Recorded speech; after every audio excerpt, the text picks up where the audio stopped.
Extremely sorry to disappoint. అంటే ఇప్పుడు ఏదో ఉనికిపోతున్నాను, మంచం కింద కూర్చొని ఏడుస్తున్నాను అని అందరూ what ever the media speculating, వాళ్ళందరికీ చిన్న డిసప్పాయింట్మెంట్గా ఉండొచ్చు వీడియో. ఇక్కడ పాయింట్ ఏంటంటే, I just want explain the whole concept. ఇప్పుడు నేను ఆల్మోస్ట్ ఒక 1 year బ్యాక్ ఏదో ట్వీట్స్ పెట్టాను అనే ఎలిగేషన్. ఆ ట్వీట్స్ ఎవరో మనోభావాలు దెబ్బతిన్నాయి. ఇక్కడ విచిత్రం ఏంటంటే 1 year బ్యాక్ పెట్టిన ట్వీట్స్ 4 డిఫరెంట్ ప్లేసెస్లో 4 డిఫరెంట్ జ్యూరిస్డిక్షన్స్లో 4కి ఒకే 3-4 రోజుల వ్యవధిలో వాళ్ళ మనోభావాలు దెబ్బతిన్నాయి. వాళ్ళు ఆ పరంగా కంప్లైంట్ ఇవ్వడం, కేసులు పెట్టడం జరిగింది. ఇక్కడ పాయింట్ 1, ఎవరి మీద అయితే నేను పెట్టానని వాళ్ళు చెప్తున్నారో వాళ్ళకి లేదు, ఎవరో థర్డ్ పార్టీ, అసలు సంబంధం లేనివాడు.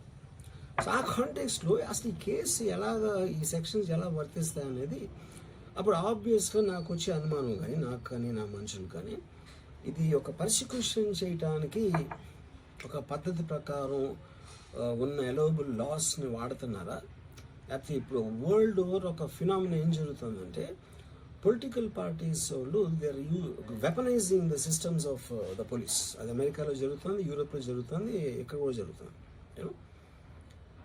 అప్పుడు నేను ఏ ఒక్క వ్యక్తిని, ఒక పోలీస్ ఆఫీసర్ని కానీ, ఒక పొలిటికల్ పర్సన్ కానీ నేను బ్లేమ్ చేయట్లా.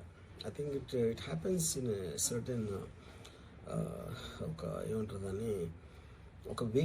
అది అందరూ కూడా ఎంతో కొంత అది చేయటానికి టెంప్టేషన్ ఉండొచ్చు.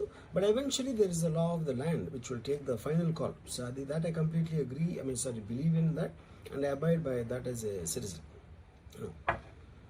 సో ఇప్పుడు ఇక్కడ జరిగింది ఏంటి, నాకు ఒక నోటీస్ వచ్చింది, నేను ఒక రిప్లై ఇచ్చాను, ఫలానా చోట ఫలానా తారీఖు నేను వస్తాను. అప్పటికి నాకు జరుగుతున్న పని ఒక ఆన్గోయింగ్ స్కెడ్యూల్ ఉంది కాబట్టి, నాకు ఫిల్మ్ వర్క్ ఉంది కాబట్టి అవ్వలేదు. అండ్ ఇట్ ఈస్ వేరే ప్రొడ్యూసర్కి చేస్తాను, ఆ ప్రొడ్యూసర్కి నష్టం వస్తుంది కాబట్టి నేను మళ్ళీ టైం అడిగాను. ఇదేంటి కేసు, ఇదేం అర్జెంట్ కేసు అంటే 1 year తర్వాత ట్వీట్ చూసిన అతనికి 1 weekలో అన్నీ అయిపోవాలనేది ఏమన్నా మీనింగ్ ఉంటుంది అసలు దానికి? So which basically means it is being done for purposes other than the urgency of the case. ఇప్పుడు అర్జెన్సీ ఆఫ్ ద కేస్ అంటే, మీరు మర్డర్లు గేడర్లు ఇన్ని జరిగి సంవత్సరాలు తీసుకుని ఏదో ఏదో ఒక ట్వీట్ పెట్టినన్న ఎలిగేషన్ మీద హుటాహుటిని మీరు అక్కడి నుంచి పోలీసులు వచ్చేసి ఇలా చేసి అలా చేసి. ఇప్పుడు ఇంకోటి ఏంటంటే, ఫస్ట్ ఆఫ్ ఆల్ నాకు పోలీసులు అరెస్ట్ చేయడానికి వచ్చారు లేదో కూడా నాకు సరిగ్గా తెలియదు. ఎందుకంటే they didn't say it in so many words. నేను మీడియాలో కూడా ఎక్కడ చూడలేదు ఆ విషయం, అంత మీడియా స్పెక్యులేషన్ తప్పిస్తే అది నేను చూడలేదు.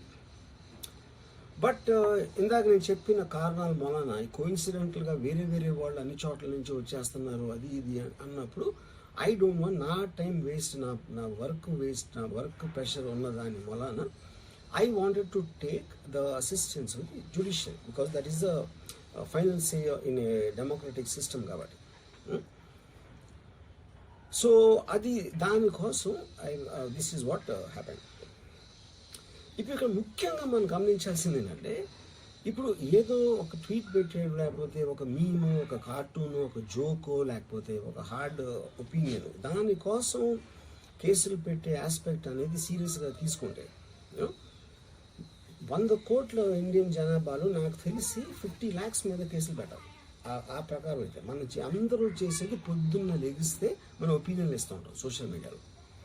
అది ఏ ఫామ్లోనే అవ్వచ్చు, సెటైర్ అవ్వచ్చు, మీమ్ అవ్వచ్చు, ఏదో వేరే ఫుటేజ్ అవ్వచ్చు, లేకపోతే ఎవరినో కోట్ చేసి మనం కామెంట్ చేయొచ్చు. రకరకాలుగా మన అభిప్రాయాలను మనం సోషల్ మీడియాలో వేస్తూ ఉంటాం. అది కొంతమందికి నచ్చచ్చు, కొంతమంది నచ్చకపోవచ్చు. ఇప్పుడు చూస్తే చాలామంది కొన్నిటికి అఫెండ్ అవుతారు, కొన్నిటికి నశిస్తారు, కొంతమంది చప్పట్లు కొడతారు, కొంతమంది చీ కొడతారు.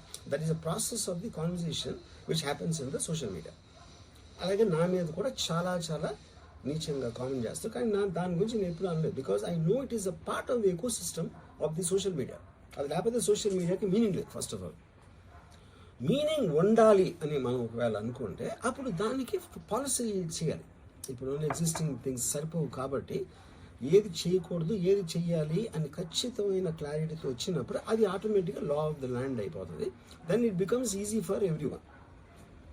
కానీ అది చేయటానికి ఫ్రీడమ్ ఆఫ్ స్పీచ్ కట్టేల్ చేయాలా, ఎక్స్ప్రెషన్ కట్టేల్ చేయాలా అనేది of course the experts have to decide and realize దాని మీద ఎలాంటి రామిఫికేషన్స్, ఇప్పుడు దాని పేరు మీద చెప్పి ఫ్రీడమ్ ఆఫ్ ఎక్స్ప్రెషన్ కర్టైల్ చేస్తే that might have many more consequences which could be more dangerous than what they think it is now.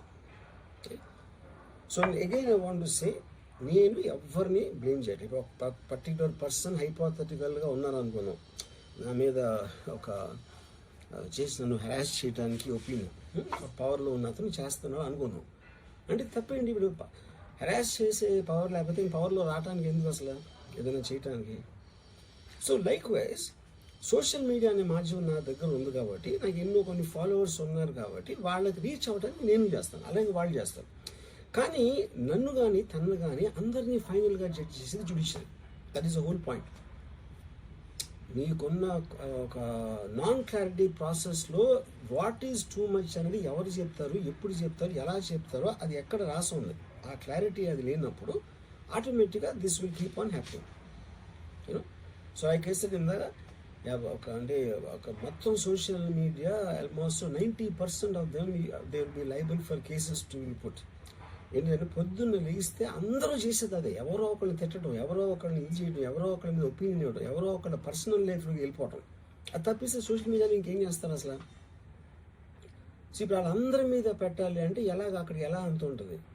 ఇంకోటి దాని అర్జెన్సీ ఏంటి, దాని ఇంపార్టెన్స్ ఏంటి, ఎంత అంటే ఇప్పుడు మర్డర్ కేసులు, టెర్రరిజం కేసులు ఇలాంటి దానికి ఒక సీరియస్ క్రైమ్స్ ఉండాల్సిన పోలీసు సంవత్సరం క్రితం పెట్టిన ట్వీట్ కోసం అతను he didn't reply properly are he didn't reply అన్న ఒక్క దాని బేసిస్ మీద ఒంగోలు నుంచి పోలీసులు వచ్చేసి అది చేశారు అంటే I'm not able to understand the police priority ఏంటని. నేను పోలీసుని బ్లేమ్ చేయట్లేదు, I'm tracking with the system, I'm not talking about the particular police officers. Ongole police officer మాట్లాడలేదు. So is there a system in place for that? Priority of importance అనేది ఉంటుంది కదా ఎక్కడో చోట. అంటే 11 o'clock నేను ఎప్పి రావాలి, నేను 10 o'clock రిప్లై ఇస్తే 10:30కి వచ్చేస్తే which means they're already there. అంటే అన్ని పనులు వదిలేసి ట్వీట్ పెట్టిన వాళ్ళ మీద వస్తే I really don't understand the context honestly, you know. అందుకని ఇప్పుడు ఇది నాది క్వశ్చన్ కాదు. రామ్ గోపాలనో ఒకడు ఎవడో ఉన్నాడు అటు పెట్టాడు, ఇంకోటి ఎవడో సబ్బారావు పెట్టాడు, అప్పారావు పెట్టాడు. సో దీని మూలాన రామ్ గోపాల్ మీద అప్పారావు సుబ్బారావు మీదకి వస్తే రేపు ఎంతమంది మీదకి వెళ్తారు? ఇది అందరి ప్రాబ్లం. సో అది నా పాయింట్. ఇప్పుడు ఒక చాలా ఫేమస్ లైన్ ఉంది సెకండ్ వరల్డ్ వార్ టైంలో, వెన్ హిట్లర్ ఆస్పెక్ట్స్లో first they came for someone, I thought it was someone else, then they came for somebody else, I thought it was somebody else, then they came for me. అంటే ఏంటి? Then they came for everyone. So that is what we need to actually, that is the main issue which is what I wanted to bring to your notice. No? అప్పుడు ఒక్క second నన్ను మర్చిపోతే social మీడియాలో tweets memes పెట్టినంత మాత్రాన ఎవరో ఒకళ్ళు ఏదో ఒక రోజు మేల్కొని 1 year తర్వాత నేను అప్పుడు చూశాను కానీ ఇప్పుడే చూశాను, అప్పుడు పెట్టావు, ఇప్పుడు నా మనోభావం దెబ్బతిందంటే అసలు దానికి అంత అనేది ఉంటుందా అలాంటి కేసులు పెట్టడానికి? ఓకే, బై లా కంప్లైంట్ వచ్చినప్పుడు కేసు తీసుకోవాలి, ఐ అండర్స్టాండ్. నాకు అంత మాత్రం లా పరిజ్ఞానం నాకు కూడా ఉంది. కానీ అది మీరు సీరియస్గా తీసుకుంటే, ఒక యూనిఫామ్ డిస్పారిటీ లేకుండా, డిస్క్రిమినేషన్ లేకుండా మీరు అందరినీ సీరియస్గా తీసుకుంటే ఒక అంటే మొత్తం సోషల్ మీడియా మొత్తం జైల్లో ఉంటాం అట్లీస్ట్ 80 to 90%. ఎందుకంటే సోషల్ మీడియాకి వచ్చేదే దానికోసం, ఎవరైనా సరే వచ్చేది ఫైనల్గా. So basically I felt there is a need for me to tell concern people. ఇప్పుడు నేను పారిపోయానా, దాక్కుని ఏడుస్తున్నానా, భయపడి ఉనికిపోతున్నానా, వాట్ ఎవర్, అది okay, that's all fine. I know that is entertainment at the end of the day. అలాంటి thumbnails లేకపోతే ఎవరు చూడరు కాబట్టి వాళ్ళ బతుకు తీరు కోసం అలాంటివి పెట్టుకుంటారు. I have no problem with that. Everybody wants to make a living. But on the larger picture I want to say this one thing lastly నేను చెప్పేది అంటే, ఒక్కటే అందరూ అర్థం చేసుకోవాల్సింది, ఇది సోషల్ మీడియా ప్రాబ్లం, నా ఒక్క ప్రాబ్లం కాదు. That is what I will request everyone to understand, including if at all ఎవరన్నా దీన్ని పని కట్టుకుని ఇది చేసే మనుషులు ఎవరన్నా ఉన్నారని నేను చెప్పట్లేదు, I don't want to jump the gun, but even for them I think fundamental importance is this point అనేది I wanted to tell. Thank you.